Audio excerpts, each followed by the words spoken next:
Hello students. आज हम लोग पढ़ेंगे वेस्टर्नाइजेशन के बारे में। वेस्टर्नाइजेशन अर्थात पश्चिमीकरण की धारणा समाजशास्त्र में सबसे पहले देने वाले समाजशास्त्री का नाम है एम श्रीनिवास, मैसूर नरसिम्हाचार्य श्रीनिवास, जिनका जन्म 1916 में हुआ और जिनका देहावसान 1999 में हुआ। इन्होंने अपनी पुस्तक social change in modern India में वेस्टर्नाइजेशन की चर्चा की। वेस्टर्नाइजेशन को एक external source of social change in the Indian society, Bharatiya Samaj में होने वाले सामाजिक परिवर्तन के बाह्य कारकों का वर्णन करने के क्रम में एम श्रीनिवास ने पश्चिमीकरण की चर्चा की और इस टर्म को, वेस्टर्नाइजेशन टर्म को पहली बार देने का, इसको इंट्रोड्यूस करने का श्रेय प्रोफेसर एम श्रीनिवास को जाता है। प्रोफेसर एम श्रीनिवास ने वेस्टर्नाइजेशन यानी पश्चिमीकरण की चर्चा भारतीय समाज में होने वाले उन परिवर्तनों की ओर हमारा ध्यान आकृष्ट कराया जो परिवर्तन भारत में पश्चिमी देशों के संपर्क में आने के परिणाम स्वरूप जो परिवर्तन हुए हैं, उन परिवर्तनों के संदर्भ में वेस्टर्नाइजेशन की चर्चा प्रोफेसर एम श्रीनिवास ने की। जैसा हम सभी को ज्ञात है कि ईस्ट इंडिया कंपनी जब भारत में आई थी 17वीं शताब्दी के प्रारंभ में, उस समय के बाद वह व्यापार कर रही थी, लेकिन 1858 साल में, वर्ष 1858 में ईस्ट इंडिया कंपनी ने भारत में ब्रिटिश इंपीरियल रूल को, अर्थात भारत में इंग्लैंड के शासन की आधारशिला रखी, को उसे प्रारंभ किया और भारत में ब्रिटिश रूल के प्रारंभ होने के पश्चात भारतीय समाज में, व्यवस्था में बहुत सारे ऐसे परिवर्तन आए जो परिवर्तन बहुत ही महत्वपूर्ण थे और भारत की टेक्नोलॉजी में परिवर्तन हुआ। भारत में नई तकनीक आई, स्टीम इंजन का आविष्कार हुआ, नए नए आविष्कार आए, संस्थाओं में परिवर्तन होने लगा। भारतीय संस्थाएं जैसे परिवार विवाह जैसी संरचना में, उसकी संरचनाओं में परिवर्तन होने लगा। साथ साथ कुछ नई संस्थाएं भी पश्चिमी देशों के संपर्क के कारण भारत में आई। भारत में नया ज्ञान, नए विश्वास और नए मूल्य, इन चीजों की स्थापना होने लगी। प्रोफेसर एन श्रीनिवास ने वेस्टर्नाइजेशन टर्म को इंट्रोड्यूस करते हुए बताया कि भारतीय समाज और संस्कृति में जो परिवर्तन हो रहे हैं, जो पश्चिमी देशों के प्रभाव के कारण, स्पेशली इंग्लैंड के शासन के कारण हमारे भारत और भारतीय समाज पर जो प्रभाव पड़ा है, लगभग 150 वर्षों तक अंग्रेजों ने शासन किया भारत पर, उसका जो प्रभाव पड़ा, उसी से हमारा तात्पर्य वेस्टर्नाइजेशन से है। और वेस्टर्नाइजेशन को परिभाषित करते हुए उन्होंने कहा कि westernization is a process whereby societies come under or adopt Western culture in areas such as industry, technology, law, politics, economics, lifestyle, diet, clothing, language, alphabet, religion, philosophy, and values. And the changes brought about in the Indian society and culture as a result of over 150 years of British rule. 150 वर्षों से अधिक अंग्रेजों ने शासन किया भारत पर, और the term westernization subsumes changes occurring at different levels, and these different levels are: number 1 technology, number 2 institutions, number 3 ideology, and number 4 values, according to Professor M.N. Srinivas. M.N. Srinivas ने संस्कृताइजेशन की जब अवधारणा दी थी, जैसा कि मैंने आपको इससे पहले की वीडियो में 18 नंबर वीडियो जो मेरी है उसमें जब बताया था आपको, विशेष संस्कृताइजेशन के बारे में जानकारी के लिए आप उस वीडियो को देख सकते हैं। संस्कृताइजेशन यानी संस्कृतिकरण पश्चिमीकरण से थोड़ी जटिल अवधारणा है, ये थोड़ा कॉम्प्लेक्स है, लेकिन संस्कृतिकरण की तुलना में पश्चिमीकरण एक सिंपल सा कंसेप्ट है। It is a simplier concept. Because westernization is only concerned with the impact of western contact, और वेस्टर्न कॉन्टेक्ट में विशेष रूप से ब्रिटिश रूल यानी इंग्लैंड का शासन भारत में होने के कारण जो भारतीय समाज पर प्रभाव पड़ा, उससे पश्चिमीकरण का तात्पर्य है।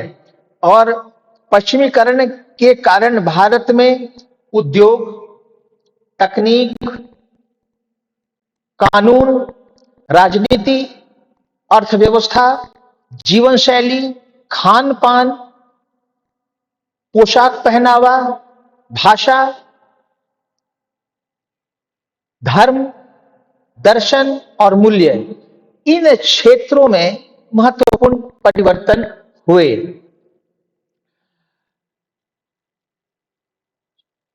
वेस्टर्नाइजेशन की परिभाषा देते हुए जब प्रोफेसर एम.एन. श्रीनिवास ने कहा कि 150 वर्षों के ब्रिटिश शासन का यह परिणाम है, तो उसके बाद जब और कुछ भारतीय समाजशास्त्रियों ने, जैसे योगेंद्र सिंह ने बताया कि वेस्टर्नाइजेशन यानी पश्चिमीकरण के कारण भारत में मानवीयता आई है और तार्किकता आई है। तार्किकता का अर्थ होता है बातों को कारण कार्य परिणाम के आधार पर, बातों को वैज्ञानिक ढंग से समझना, सोचना, तार्किकता कही जाती है। इससे पहले का हमारा जो समाज था, हम कल्पना और धर्म पर आधारित थे, लेकिन जब हमारे ज्ञान का विकास हुआ तो हम तथ्यों की व्याख्या तार्किकता के आधार पर अर्थात रैशनैलिटी के आधार पर करने लगे। रैशनैलिटी। और दूसरा ह्यूमैनिटेरियनिज्म। ह्यूमैनिटेरियनिज्म यानी मानवतावाद। संस्कृताइजेशन की कुछ विशेषताएं हैं, और वो विशेषताएं, पहली विशेषता है कि westernization is a simpler concept. Westernization is a simpler concept. दूसरी विशेषता है कि westernization implies value preference. Value preference, value preference में आता है सेकुलराइजेशन।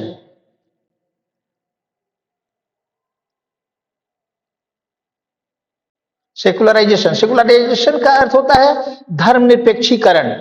इसमें सभी जातियों, समूहों, वर्गों को समान रूप से देखने की स्थिति का विचार आया।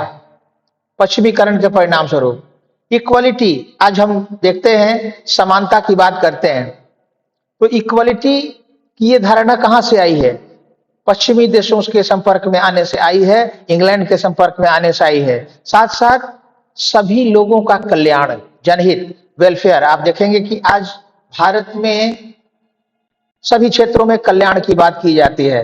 वेलफेयर फॉर ऑल, सभी का कल्याण। ये बात भी कैसे आई? ये पश्चिमीकरण के परिणाम स्वरूप आई, सभी का कल्याण, वेलफेयर। साथ ही साथ संस्कृतिकरण के कारण जो परिवर्तन आया, उसमें एक महत्वपूर्ण परिवर्तन है कि पश्चिमीकरण के कारण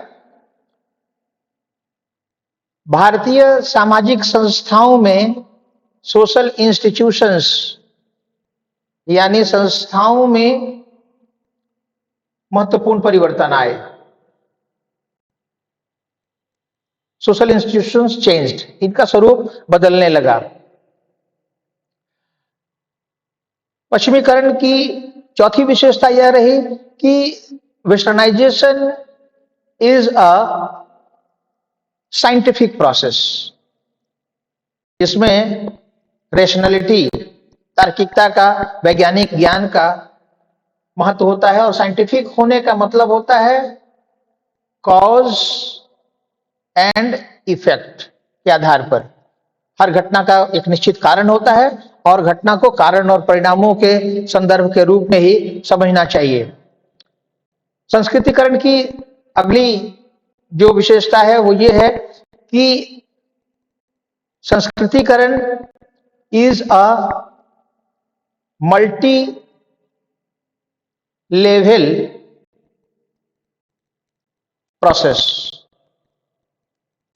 multi level process. It is pervasive. It is, westernization is pervasive.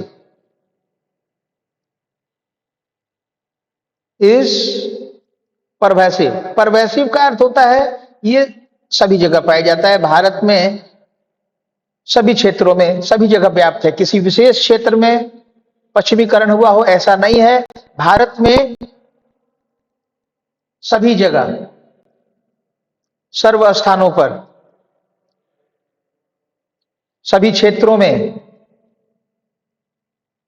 इसका प्रभाव देखा गया। किस चीज का? पश्चिमीकरण का।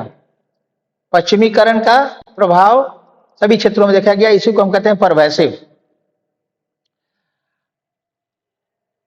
हाँ, ये बात अलग रही कि पश्चिमीकरण का जो प्रभाव है वो भारत के सभी स्थानों पर समान नहीं था। मतलब द पेस, यानी जो गति है पश्चिमीकरण की, इससे जो परिवर्तन आए, यह परिवर्तन प्लेस टू प्लेस अलग था। सभी स्थानों पर समान इसका प्रभाव नहीं था पश्चिमीकरण का। अलग अलग स्थानों पर पश्चिमीकरण का प्रभाव कहीं कम अथवा कहीं अधिक देखा गया। जो शहर, जो राज्य दिल्ली के नजदीक थे, व्यापार के केंद्र थे, जैसे बॉम्बे, दिल्ली, इन सभी क्षेत्रों में पश्चिमीकरण का प्रभाव ज्यादा पड़ा। बल्कि जो सुदूरवर्ती इलाके थे वहां पश्चिमीकरण का प्रभाव कम रहा। तो इस तरह से कहते हैं कि ये सभी क्षेत्रों में समान रूप से पश्चिमीकरण के कारण परिवर्तन नहीं हुए, परिवर्तन कम या अधिक होते रहे। पश्चिमीकरण के कारण, पश्चिमीकरण ने भारत में लॉ को इंट्रोड्यूस किया, इंट्रोड्यूस लॉ, और साथ ही साथ भारत में समाज सुधारों को लागू किया। सोशल रिफॉर्म्स, यानी समाज सुधारों को लागू करके भारतीय समाज में परिवर्तन किया।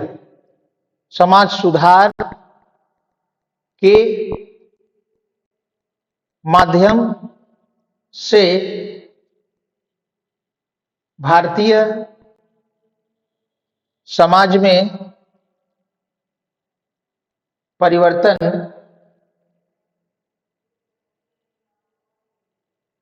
लाने का कार्य किया पश्चिमीकरण ने।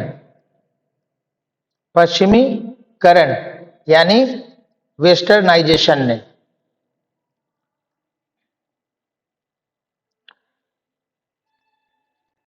वेस्टर्नाइजेशन पर किन किन क्षेत्रों में इसका प्रभाव पड़ा पश्चिमीकरण का, और कौन कौन से क्षेत्र ऐसे रहे जो इससे प्रभावित हुए। तो पहला,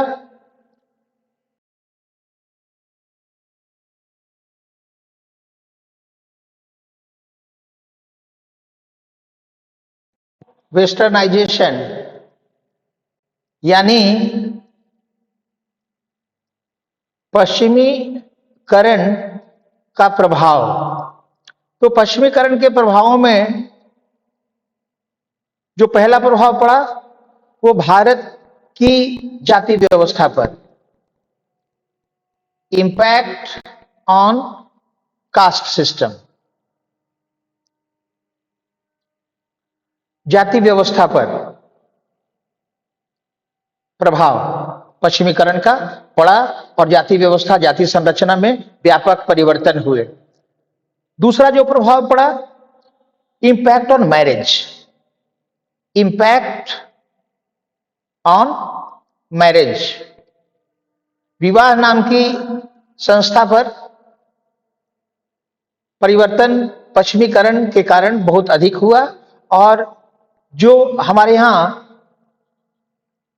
मोनोगैमी आई, मोनोगैमी प्रचलन में आया, तो एक विवाह, एकल विवाह होने लगे। पहले हमारे यहां पॉलीगैमी प्रैक्टिस में था, पॉलीगैमी बहुविवाह, लेकिन अब हमारे मूल्यों में पॉलीगैमी की जगह हम लोग भारतीय समाज में एकल विवाह, मतलब एक व्यक्ति का, एक पुरुष अथवा महिला का एक व्यक्ति से विवाह, एक का 1 to 1, 1 मैरिड टू 1। पॉलीगैमी में क्या होता था, एक व्यक्ति का विवाह, मैरिज एक से अधिक से। तो ये पश्चिमीकरण, चूंकि पश्चिमी देशों का मूल्य था एकल विवाह, मोनोगैमी, तो मोनोगैमी प्रैक्टिस में आने लगा। तो विवाह नाम की संस्था में भी यह परिवर्तन हुए, बहुविवाह से एक विवाह की ओर हम अग्रसर हुए और अपनाना प्रारंभ किया। तीसरा,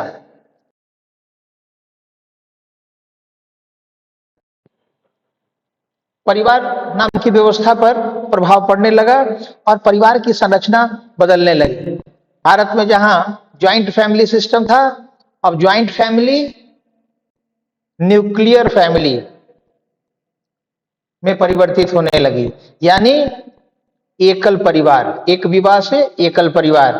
क्योंकि जब उद्योग हमारे यहां स्थापित होने प्रारंभ हुए, तो उन उद्योगों के कारण गांवों में जो रहने वाले ज्वाइंट फैमिलीज के जो मेंबर थे, संयुक्त परिवारों के सदस्य थे, वो शहरों में जहां कल कारखाने थे, जहां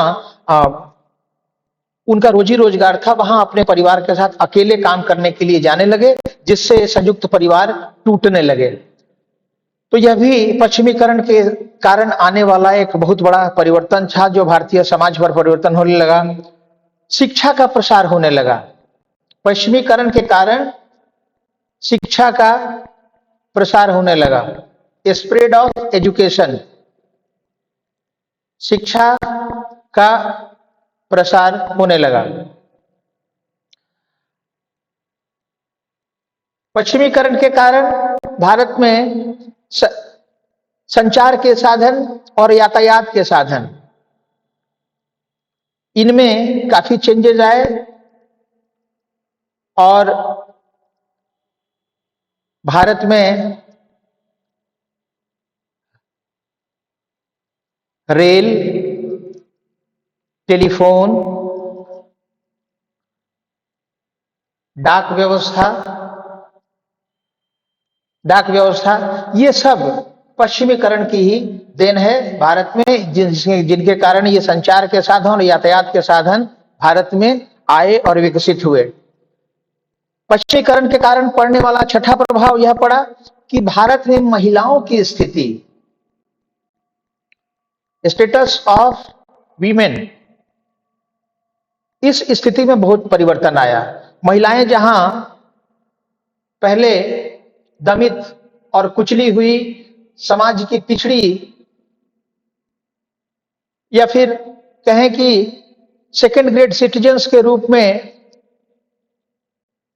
ट्रीट की जाती थी, उन्हें भारतीय समाज ने महिलाओं की स्थिति को सुधारते हुए समाज में महिलाओं को बराबरी का स्थान देना प्रारंभ किया। यह परिवर्तन भी पश्चिमीकरण के कारण ही हुआ।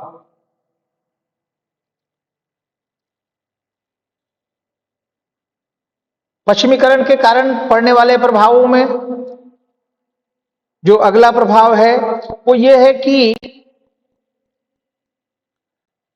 भारत में नई तकनीक आने लगी,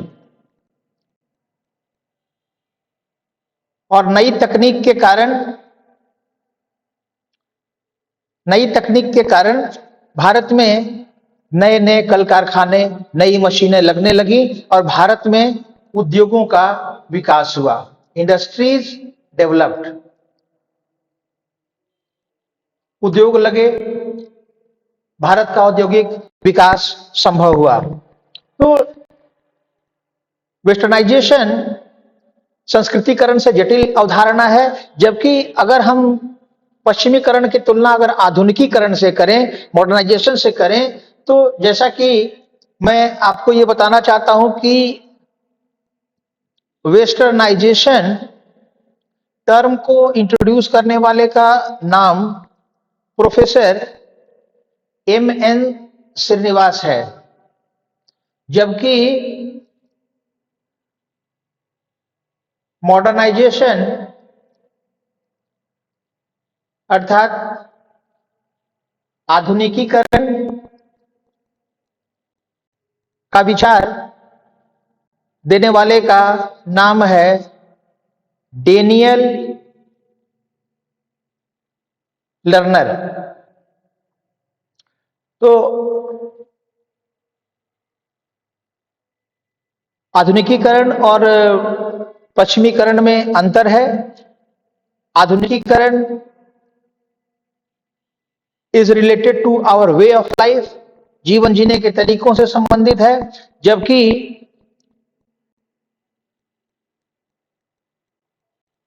पश्चिमीकरण जीवन जीने के तरीकों से संबंधित है, जबकि आधुनिकीकरण हमारे पुराने ट्रेडिशनल समाज से, परंपरागत समाज को आधुनिक बनाने से संबंधित है। वेस्टर्नाइजेशन वेस्टर्न कंट्रीज से लिया गया है, पश्चिमी देशों से लिया गया है, जबकि मॉडर्नाइजेशन का पश्चिमी देशों से कोई लेना देना नहीं है। हमारे परंपरागत तरीकों को छोड़कर नए वैज्ञानिक तरीकों को अपनाना आधुनिकीकरण कहलाता है। आज के इस वीडियो में इतना ही। अगले वीडियो में हम लोग एक नए चैप्टर के साथ फिर एक आमने सामने होंगे। तब तक के लिए धन्यवाद। इंतजार कीजिए अगले वीडियो तक। Thank you.